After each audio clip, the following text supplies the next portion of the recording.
안녕하십니까, 옴스입니다. 하반기 공채가 막을 올렸습니다. 삼성그룹도 조만간 채용 공고를 발표한다라는 소식도 들려오고 있습니다. 지원자들의 많은 신경이 그런 주류 대기업 계열사들로 가 있긴 하겠지만 지금 현재 그 중간중간에 굉장히 좋은 기업들의 채용 공고도 동시에 진행이 된다는 사실을 절대 간과해서는 안 됩니다. 그렇기 때문에 우리는 눈을 더 넓게, 시야를 넓게 만드시고 대기업군 쓸 때 쓰더라도 그 주변에 있는 기업들의 기회들조차도 잘 발견을 해서 지원을 해야 됩니다. 그 관점에서 오늘 소개해 드릴 기업이 바로 TSK 코퍼레이션이라는 기업이고요. 현재 채용 공고가 진행 중이고 9월 13일까지 채용 서류 접수 마감이 진행되는데 반드시 여러분들이 꼭 지원했으면 하는 기업 중에 하나입니다. 이따 사업 보고서를 보겠지만 간략히 말씀드리면 수처리, 폐기물 처리를 하는 업체고요. 작년도 기준의 그 재무제표를 제가 일부 따와서 여기다 좀 붙여놨는데 전년도 반기 기준으로 실적이 매출액이 3,200억, 금년도 기준으로 3,500억 수준입니다. 그리고 영업이익, 그 사업활동의 결과물이죠. 금년 반기까지는 700억, 작년 기준으로는 268억인데 영업이익률 또한 20% 가까이 나오는 상황이고 작년 대비 단기에만 벌써 매출액과 영업이익이 상당 부분 성장했다라는 모습을 볼 수 있습니다. 이 친환경 트렌드가 더욱 가속화되면서 수처리와 폐기물 처리에 대한 수요는 급증을 하고 있는 상태고요. 앞으로 해당 산업군의 성장 가능성은 무궁무진할 뿐만 아니라 이런 TSK 코퍼레이션과 같은 대기업의 지분 투자를 통해 만들어진 기업들 같은 경우에는 단단한 재무 역량을 바탕으로 집중적인 투자를 통해 더 빠른 성장을 이뤄낼 수 있을 거라고 기대할 수 있습니다. 그렇기 때문에 이런 공고 절대 놓쳐서는 안 되고요. 여러분들이 반드시 관심 갖고 꼭 지원을 해보셔야 된다고 생각이 듭니다. 취업은 옴스잡스. 자, 먼저 사업보고서를 보도록 하겠습니다. 다트에서 TSK 코퍼레이션 사업보고서 검색했고요. 반기 사업보고서 기준으로 좀 살펴보도록 하겠습니다. 좀 일일이 읽기에는 너무 분량이 많기 때문에 어떤 회사인지 어떤 사업을 영위하고 있는지 위주로 핵심 짚어드리도록 하겠습니다.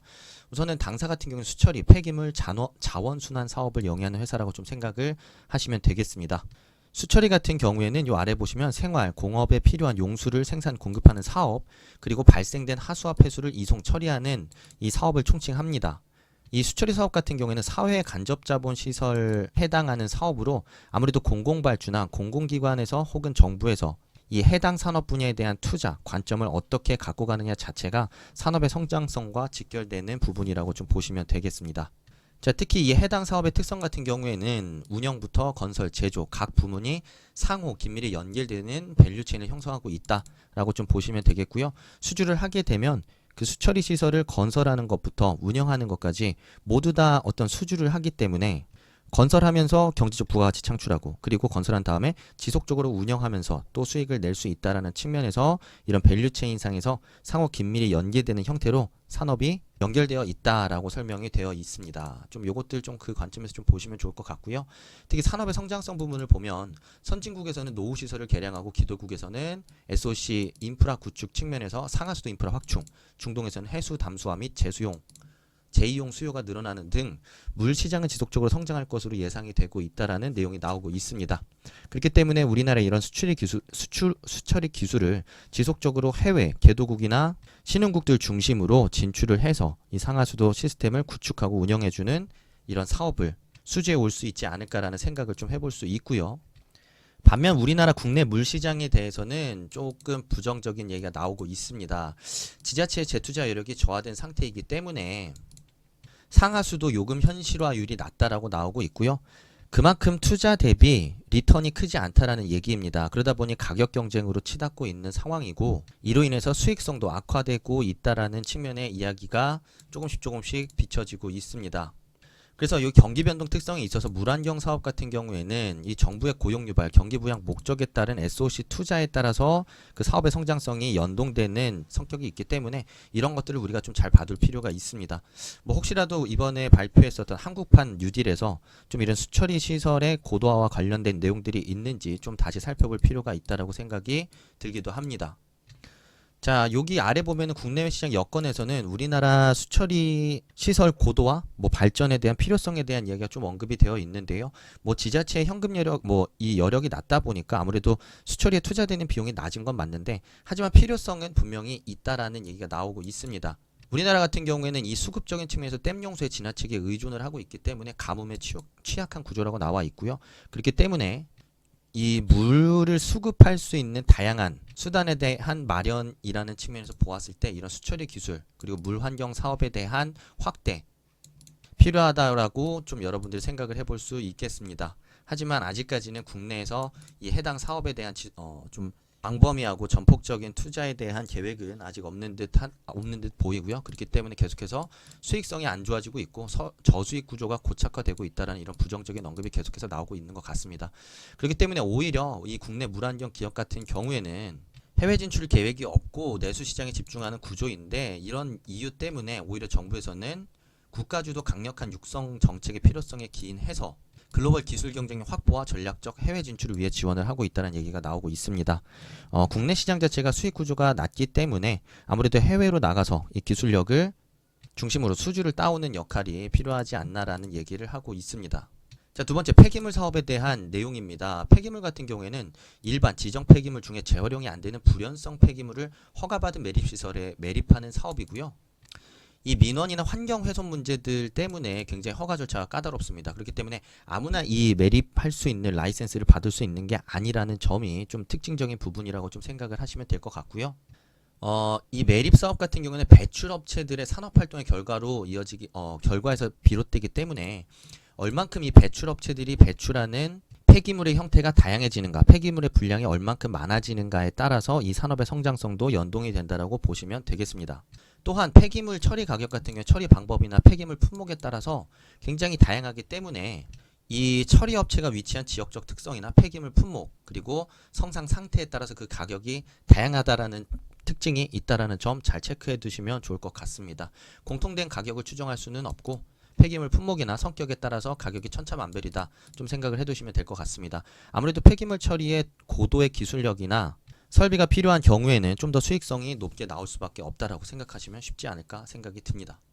자, 이 부분까지만 좀 보면 될 것 같은데요. 폐기물 에너지 부문입니다. 폐기물 연료화 시설은 폐기물을 파쇄 및 선별 후 고형 연료를 생산하는 시설이라고 나와 있고요.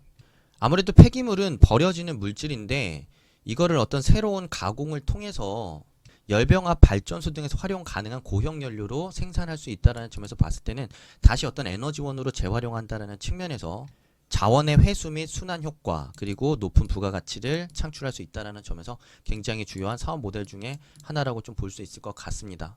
자, 이런 폐기물 연료화 사업 같은 경우에는 폐기물 감량을 한다는 측면에서 매립장 수명을 연장시킬 수 있고요. 자, 고형 연료 생산을 통해 에너지원 공급 시설로 부족한 화석 연료를 대체할 수 있다는 측면에서 기존 소각 시설의 대체 효과를 기대할 수 있다는 이런 장점도 있습니다. 자, 특히나 이 정부에서의 신재생에너지 기본계획 측면에서 봤을 때도 재생에너지 발전 비중을 지속적으로 높여간다는 관점에서 보았을 때 폐기물 에너지화 시장 또한 계속해서 성장세를 보일 것으로 예상이 된다라고 나와 있습니다. 자, 이 아래로 보시면 폐기물 재활용 부문에 대한 얘기가 나오는데요. 요거는 전자부품 제조, 반도체 제조 현장에서 발생하는 귀금속, 비철속이 다량 함유된 무기성, 말이 어렵습니다. 그냥 버려지는 부품이나 자재들을 바탕으로 해서 재활용한다라는 생각으로 여러분들 접근하시면 좋을 것 같고요.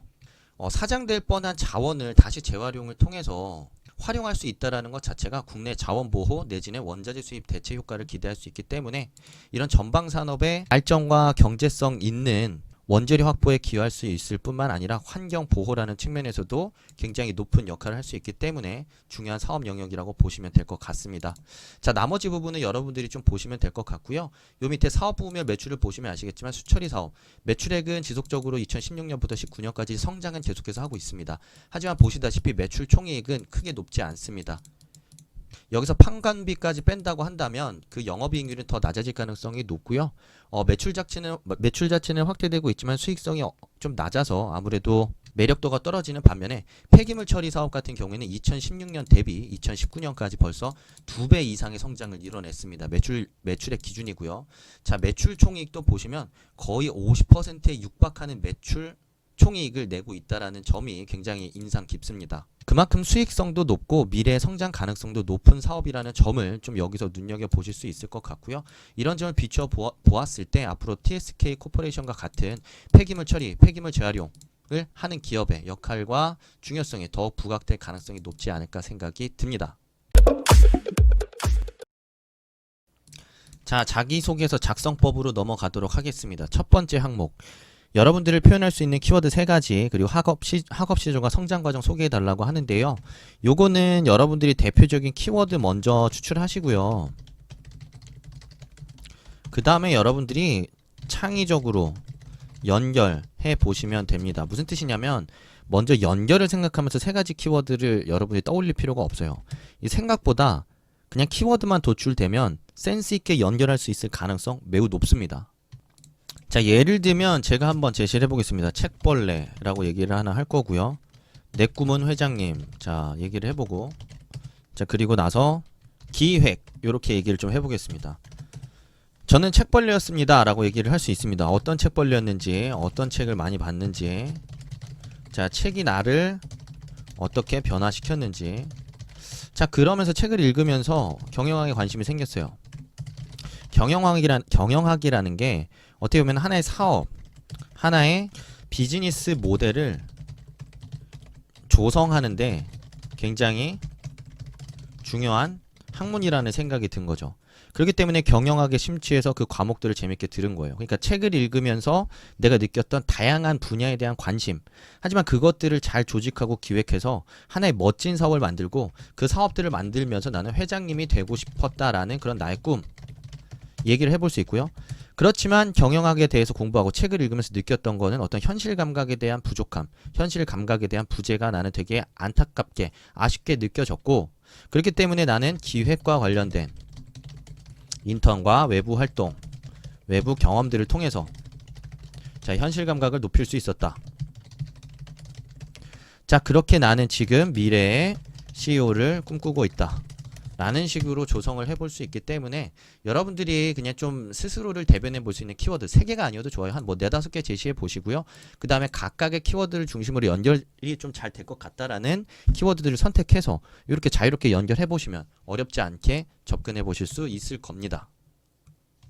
자, 두 번째, 본인만의 차별화된 역량, 강점 통해서 어떻게 기여할 수 있는지 얘기하라고 하는데요. 뒷부분 생각하지 마시고요. 본인의 차별화된 역량, 강점만 생각하시면 됩니다. 자, 여기서도 차별화되는 생각하지 마세요. 뭐 저희가 뭐 전국 1등 할 수 있을 정도의 그런 역량 가진 사람 뭐 누가 있겠습니까?